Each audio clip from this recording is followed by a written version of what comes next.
سلام دوستان، به کانال سینمارند خوش اومدین. امروز می‌خوایم بریم سراغ بررسی فیلم‌های یکی از بزرگترین کارگردان‌های قرن 21، یعنی کریستوفر نولان، استاد فیلم‌های پیچیده، داستان‌های غیر خطی و افکت‌های بصری چشمگیر. این فیلم‌هاش رو بر اساس رتبه‌بندی سایت IMDb از بدترین تا بهترین رتبه‌بندی کنیم. ببینیم کدوم فیلم‌هاش در صدر قرار می‌گیره و کدوم فیلم‌ها شاید به اندازه بقیه نبودن و در رتبه پایین‌تری قرار می‌گیره. البته نولان جز معدود کارگردان‌هاییه که به قول معروف فیلم ضعیف یا بد نداره و پایین‌ترین رتبه فیلمش از سایت IMDb تا اینجا 72 هستش. ما قراره هر چند وقت یه بار سراغ یکی از کارگردان‌های بزرگ و مشهور بریم و فیلم‌هاشون رو بررسی بکنیم. پس کانال ما رو سابسکرایب کنید، زنگوله رو بزنید تا ویدیوهای بعدی ما رو از دست ندید. اگر طرفدار نولان هستین یا میخواین بیشتر با فیلماش آشنا بشین، تا آخر این ویدیو با ما همراه باشین. و یه خبر هم بهتون بدم که آخر این ویدیو قراره اطلاعاتی در خصوص تازه‌ترین فیلم نولان یعنی اودیسه بهتون بدم. خب بریم سراغ لیستمون. پایین‌ترین رتبه توی فیلم‌های نولان مربوط به فیلم بیخوابی محصول سال 2002. فیلمی که بازسازی یک فیلم نروژی به همین نام برای سال 1997.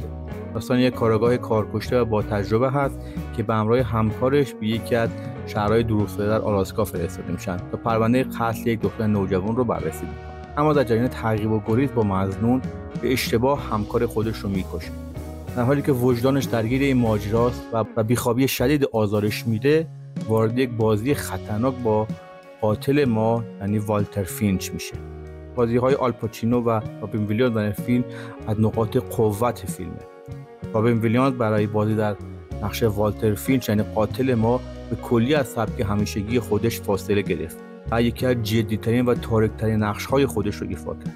بیخوابی در واقع اولین تجربه نولان در کارگردانی فیلم با یک بودجه بزرگ هستش که اون رو آماده کرد برای پروژه‌های عظیم‌تر بعدی خودش. خیلی منتقدین فیلم رو یه نمونه عالی برای به عنوان یک فیلم تریلر روانشناختی می‌دونستن. خیلی منتقدان هم معتقد بودن که این فیلم مثل بقیه آثار نولان پیچیدگی نداره و خیلی از تماشاگران هم سرعت روایت فیلم رو کند توصیف می‌کردن. فیلم بعدی یکی از جدیدترین و پیچیده‌ترین و پرچالش‌ترین فیلم‌های کریستوفر نولان شناخته میشه. البته همین پیچیدگی بیش از حد داستانش و نبود شخصیت پردازی‌های قوی که درک اون رو برای برخی از مخاطبان دشوار می‌کرد باعث شد که فیلم در رتبه پایین از آثار نولان قرار بگیره. داستان فیلم درباره یک مأمور مخفی هستش که با استفاده از کلمه رمز تنت وارد دنیایی میشه که در آن زمان به صورت معکوس عمل میکنه. حالا اون باید به کمک همکارش نیل در رقابت با تاجر قدرتمند روسی یعنی ساتور جلوی وقوع یک جنگ جهانی سوم رو بگیره. فیلم حول مفهوم وارونگی زمان و تکنولوژی آینده نگرانه‌ای که این امکان رو ایجاد کرده روایت میشه. کریستوفر نولان در این فیلم از حداقل جلوه‌های ویژه کامپیوتری استفاده کرده و بیشتر صحنه‌ها به صورت واقعی فیلمبرداری شدن. مثلا سکانس برخورد هواپیما با ساختمون در فیلم به جای استفاده از جلوه‌های ویژه با یک هواپیمای واقعی فیلمبرداری شد. بازیگران هم با چالش‌های زیادی توی بازی در این فیلم مواجه شدن. مثلا رابرت پاتینسون فقط یک بار فیلمنامه فیلم رو خوند و اجازه نداشت که اون فیلمنامه رو با خودش به خونه ببره. مثلا برخی از صحنه‌های اکشن به صورت معکوس فیلمبرداری شدن و بازیگران مجبور بودن که حرکت‌های خودشون به صورت وارونه اجرا کنن.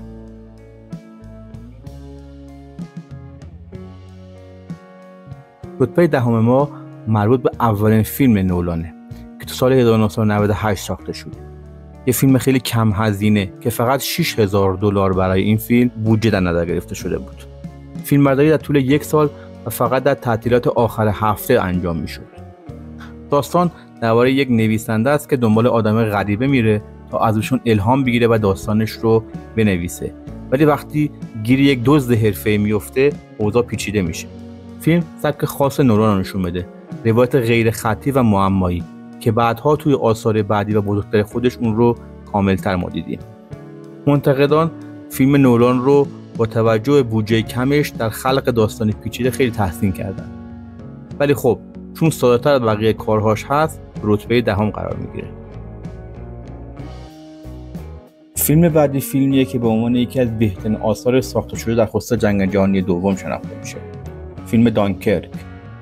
فیلم داستان تلاش نفسگیر سربازان بریتانیایی و متفقین برای تخلیه نیروها و سربازهاشون از سواحل دانکرک در جنگ جهانی دوم.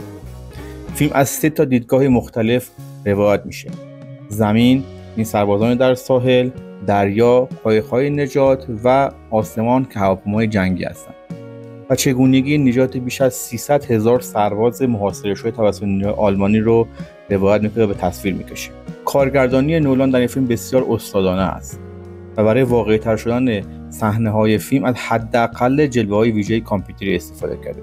خیلی از سکانس‌ها رو با تجهیزات واقعی فیلمبرداری کرده. مثلا هواپیماهای واقعی جنگ جهانی دوم در این فیلم استفاده شدن و خلبان‌ها برای پرواز با این هواپیماها باید آموزش‌های خاصی رو می‌دیدن. خیلی از سربازهای حاضر در ساحل فیلم از سربازان واقعی ارتش بریتانیا استفاده شده. از نکات جالب فیلم حضور هری استایلز، خواننده معروفه که برای اولین بار در این فیلم به عنوان بازیگر ظاهر شد. فیلم تونست 3 جایزه در بخش‌های فنی اسکار شامل تدوین صدا و میکس صدا رو به دست بیاره و در 5 رشته دیگه هم نامزد اسکار شد.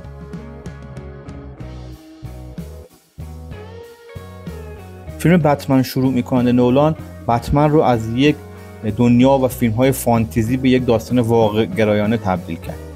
داستان فیلم در خصوص بروس وین جوانه که بعد از مشاهده قتل پدر مادرش به دنبال یافتن یک راهی هست که با جرم و جنایت در شهر گاتهام مقابله کنه. اون با انجمن سایه‌ها آشنا میشه و بعد از گذراندن یک سری از آموزش‌های سخت و طاقت فرسا میتونه هویت بتمن رو خلق کنه. بعد حالا او به گاتهام برمیگرده تا با استفاده از مهارت‌هایی که کسب کرده بتونه فساد و جنایت رو در این شهر ریشه‌کن بکنه. و در این راه باعث دشمن‌های قدرتمند روبرو میشه مثل مترسک و مثل راسالخور. این فیلم بروس وین رو باعث چالش‌های روانی و اخلاقی روبرو میکنه و برای اولین بار میبینیم که بتمن یک قهرمان نیست فقط، بلکه یک آدم با ترس‌ها و ضعف‌های خودش. از نکات جالب فیلم این هست که کریستیان بیل که استاد تغییر وزن برای نقش‌های مختلف خودش هست، برای بازی در این نقش هم 45 کیلو وزن اضافه کرد تا بتونه اون هیکل ایدئال خودش برسه. و مثلا بتموبیل یا همون خودروی بتمن به صورت واقعا عملی ساخته شد و قابلیت حرکت در سرعت‌های بالا رو داشت. کریستوفر نولان برای ساخت شهر گاتهام از معماری‌های واقعی الهام گرفت و جلوه‌های تاریکی به اون اضافه کرد. در واقع فیلم شروعی بود برای اون سگانه افسانه‌ای شوالیه تاریکی که سینمای ابرقهرمانی رو متحول کرد و الگویی شد برای بسیار از فیلم‌های ابرقهرمانی مدرن بعد از خودش. فیلم بعدی آخرین فیلم اکران شده کریستوفر نولان هست، یعنی اوپنهایمر، محصول سال 2023 که داستان زندگی جی رابرت اوپنهایمر، فیزیکدان نظری آمریکایی و مدیر علمی پروژه منهتن هست. پروژه‌ای که در طول جنگ جهانی دوم منجر شد به ساخت اولین بمب اتم. داستان فیلم بیشتر به چالش‌ها، دستاوردها و پیامدهای اخلاقی و شخصی زندگی اوپنهایمر در مسیر ساخت این سلاح مخرب می‌پردازه. کارگردانی نولان مثل همیشه دقیق و هنرمندانه است که بالاخره تونست براش اسکار بهترین کارگردانی رو به ارمغان بیاره. اون برای به تصویر کشیدن انفجار هستی توی فیلم از جلوه‌های ویژه عملی به جای جلوه‌های ویژه کامپیوتری استفاده کرد. و برای اولین بار توی این فیلم از فیلمبرداری سیاه‌سفید آیمکس استفاده شد. بازی‌های برجسته کیلیان مورفی و رابرت دانی جونیور براشون تونست اسکار بهترین بازیگر نقش اول و نقش مکمل مرد رو به دست بیاره. کیلیان مورفی برای آماده سازی در نقش اوپنهایمر به طور گسترده درباره زندگی اون و رفتارهای اون تحقیق کرد. فیلم بحث‌های گسترده‌ای رو درباره مسئولیت‌های اخلاقی دانشمندان در توسعه سلاح‌های کشتاردرمی برانگیخت. اوپنهایمر تونست به 3مین فیلم پرفروش سال 2023 تبدیل بشه. این فیلم به عنوان یکی از بهترین فیلم‌های بیوگرافی سال‌های اخیر شناخته میشه و تونست برنده جایزه گلدن گلوب به بهترین فیلم درام و اسکار بهترین فیلم سال 2023 بشه. فیلم ششم در واقع پایان سگانه شوالیه تاریکی نولان هست که به عنوان یکی از بهترین پایان بندی‌های در تاریخ سینما شناخته میشه. داستان فیلم برمیگرده به 8 سال بعد از فیلم قبلی و مرگ هاروی دنت که حالا بتمن در چشم مردم گاتهام به عنوان یک جنایتکار شناخته میشه. بروس وین به انزوا رفته تا اینکه یک تبهکار به نام بین با بازی تام هاردی به شهر گاتهام حمله میکنه و بروس وین مجبور میشه که دوباره شینل بتمن را بپوشه و در مقابل بین بیسته. اما اینجا بتمن با چالش‌های جسمی و روحی بی‌سابقه‌ای روبرو میشه. کاراکتر بین یکی از قدرتمندترین شخصیت‌های منفی کمیک‌های بتمن هست. تام هاردی برای بازی در نقش بین 15 کیلوگرم وزن اضافه کرد تا بتونه ظاهر قدرتمندتری رو داشته باشه. سکانس‌های اکشن فیلم نفسگیره و فیلمبرداری فیلم بسیار استادانه است. کریستوفر نولان طبق معمول از استفاده از جلوه‌های ویژه کامپیوتری تا حد ممکن خودداری کرد. مثلا به طور مثال صحنه هوای افتتاحیه فیلم واقعا در یک هواپیمای معلق در آسمان فیلمبرداری شد. شوالیه تاریکی برمیخیزد به عنوان دومین فیلم پرفروش سال 2012 شناخته شد. پایان‌بندی احساسی و دراماتیک فیلم به یک خداحافظی عالی برای شخصیت بروس وین و بتمن بود. فیلم بعدی فیلم یادگاری، فیلمی که خیلی ها باهاش عاشق نولان شدن. فیلمنامه بر اساس داستان کوتاهی از برادر نولان یعنی جاناتان نولان نوشته شده. داستان درباره یک مرد که حافظه کوتاه مدتش رو از دست داده و به دنبال انتقام همسرشه. نکته جذاب ماجرا کجاست؟ اینجاست که داستان از آخر به اول روایت میشه. به خاطر ساختار روایی منحصر به فرد و بازی‌های قوی فیلم بسیار تحسین شد.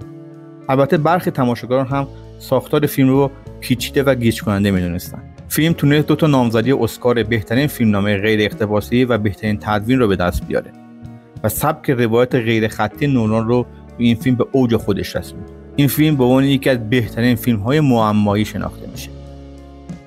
رتبه 4 مربوط به فیلمی با داستان پیچیده، هوشمندانه با روایت چند لایه و پایان‌بندی غافلگیر کننده درباره دنیای شعبده‌بازی. داستان فیلم پرستیژ درباره رقابت شدید و خطرناک 2 شعبده‌باز در قرن 19 انگلستانه. این 2 نفر که یک روز با همدیگه همکار بودن بعد یک حادثه تلخ به دشمنان سرسخت همدیگه تبدیل میشن و حالا برای اثبات برتری خودشون دست به کارهای خطرناک و غیر قابل پیش بینی میزنن. کریستوفر نولان برای ساخت این فیلم به شدت به جزئیات توجه کرد و از مشاوران شعبده‌باز برای طبیعی جلوه دادن طرزدستی به ترفندها کمک گرفت. فیلم به 3 بخش کلیدی یک طرزدستی یعنی وعده، چرخش و پرستیژ تقسیم شده که ساختار روایت فیلم دقیقاً بر اساس همین اصول طراحی شده. کریستیان بیل و هیو جکمن برای ایفای نقش‌های خودشون تمرین‌های زیادی برای یادگیری طرزدستی انجام دادن. فیلم به عنوان یک از آثار برتر در ژانر معمایی مورد توجه منتقدین